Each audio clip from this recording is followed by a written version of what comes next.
Magandang umaga po mga kapatid. Kumusta na po kayo?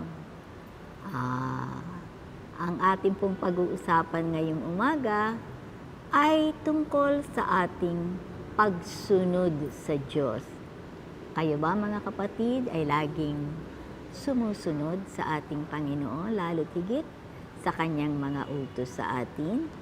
Ang teksto pong ating gagamitin ay hango sa unang aklat ng unang Juan, Kabanata 5, mga talatang 3 hanggang 4. Ito pong sinasabi, sapagkat ang tunay na umiibig sa Diyos ay yaong tumutupad ng Kanyang mga utos. At hindi naman mahirap sundin ang Kanyang mga utos, sapagkat napagtatagumpayan ng bawat anak ng Diyos ang sanlibutan at nagtatagumpay tayo sa pamamagitan ng ating pananampalataya. Mga kapatid, talaga ba? Mahirap bang sundin ang utos ng Diyos? Ito ba ay higit sa kakayahan ng pangkaraniwang tao? O ito ba ay pabigat para sa atin? Bakit ba may mga tao na nakikita natin na para bang hirap na hirap sa pagsunod sa kanyang mga utos? Sa ating talata ngayon, sinasabi ni Juan na hindi mahirap sundin ang utos ng Panginoon. Ipinakikita ni Juan na ang Diyos ang nagbibigay ng sigla at pag-ibig sa ating puso. Pag-ibig na naipapahayag sa Diyos at sa kapwa. Hindi maaaring sabihin na nagmamahal sa Diyos at wala ka namang pakialam sa iyong kapwa. Kapag minamahal natin ang Diyos, mararamdaman din ang pagmamahal at malasakit sa iyong kapwa. Siya ang naglalagay nito sa ating puso sapagkat ang Diyos ay pag-ibig. Hindi po ba sinasabi, God is love. Ibinubuhos ng Panginoon ito sa ating buong katauhan. Binabago nito ang ating ugali sapagkat inilalagay niya ang kanyang likas sa atin. Kaya ang dating ginagawa o pinipilit ang sarili na gawin, ngayon ay nais nang gawing may kasiglahan. Malaki ang pagkakaiba ng kailangang gawin at yaong nais gawin. Hanggat ang pakiramdam ay napipilitan lang dahil utos ng Diyos, subalit laban naman sa ating kalooban, yaon ay napakabigat. Subalit kapag gustong gawin, ito ay nagdudulot ng kasiyahan.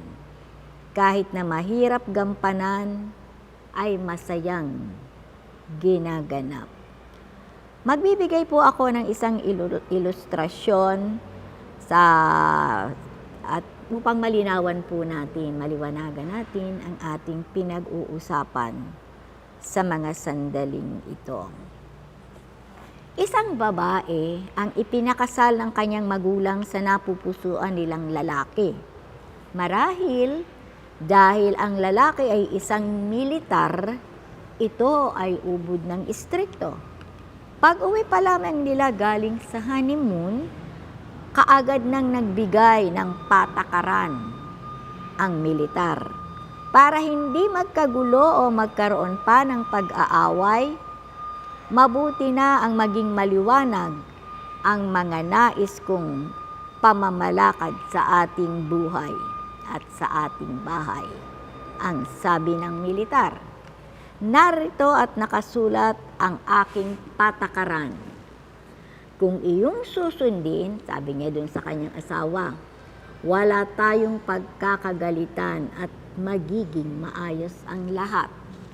Tiningnan ng babae ang mga nakatala roon sa sulat na binigay ng kanyang asawang militar.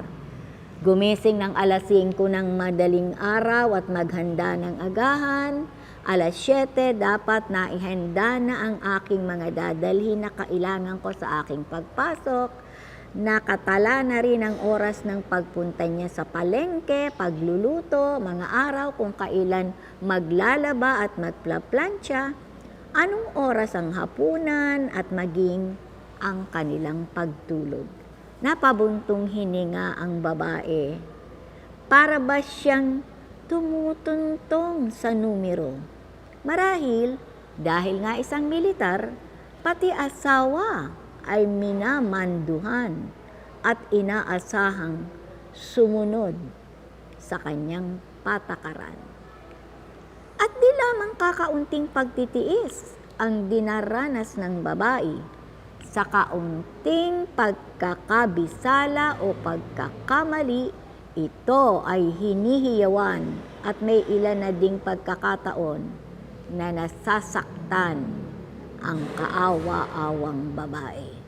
Nagtiis ang babae at tinanggap ang kanyang kapalaran, at upang matahimik ang kanilang pagsasama, pinagpipilitan nito na matupad ang lahat ng ninanais ng asawa. Sumusunod na may pagkatakot at pag-aalala. Subalit pagkaraan ng ilang taon, ang lalaki ay namatay. At sa pagdaraan ng ilang taon pa, dumating ang isang lalaki sa buhay ng babae. Dahil nadala sa unang pag-aasawa, hindi kaagad tinanggap ang lalaki. Subalit dahil tapat ang pag-ibig ng lalaki, siya ay nagtiyaga hanggang sa unti-unting naalis ang kanyang pangamba, at sa unang pagkakataon, naramdaman ang tunay na pag-ibig at pumayag siyang magpakasal muli sa lalaki. Naging napakaligaya nila. Isang araw sa paglilinis, natagpuan ng babae sa kanyang tukador ang isang papel. Ito ay ang mabigat na patakarang utos ng kanyang naging unang asawa. Binasa niyang isa-isa. Pagkaraay napangiti at iiling-iling siya. Ang sabi niya, ito rin ang halos ginagawa ko ngayon. Subalit, bakit hindi ko nadarama ang kabigatan? Dahil ito'y ginagawa ko dahil gusto ko. Dahil mahal ko ang aking asawa ngayon at nais na siya ay masiyahan at hindi na dahil napipilitan lang akong gawin dahil iniuutos sa akin. Sa ganito ring paggamit ng prinsipyo, kapatid, malalaman mo kung mahal mo nga ang Panginoon. Kapag napatunayan mong nais na gawin ang ganoong mga bagay dahil nais mong bigyan ng kasiyahan ng Panginoon, tiyak na ito ay dahil sa pag-ibig mo sa Kanya at makaaasa rin ng pagtatagumpay sapagkat siya ang magbibigay nito sa iyo upang iyong magampanan. Ito ang napatunayan ng unang mga alagad ni Jesus, kaya naibabahagi sa atin. Sila ay sumusunod hindi dahil sa takot, kundi dahil sa pag-ibig at pananampalataya. Tayo po'y manalangin. Kahanga-hanga ang pag-ibig mo, Amang Diyos na banal. Salamat po sa nag-uumapaw na pag-ibig na iyong ipinakita at ibinigay sa pamamagitan ng aming dakilang tagapagligtas at Panginoong Jesus.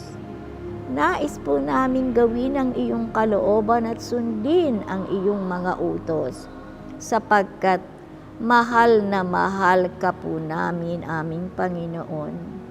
Tulungan at turuan po ninyo kaming palagi na makasunod sa inyong mga utos. Sa pangalan ni Jesus. Amen.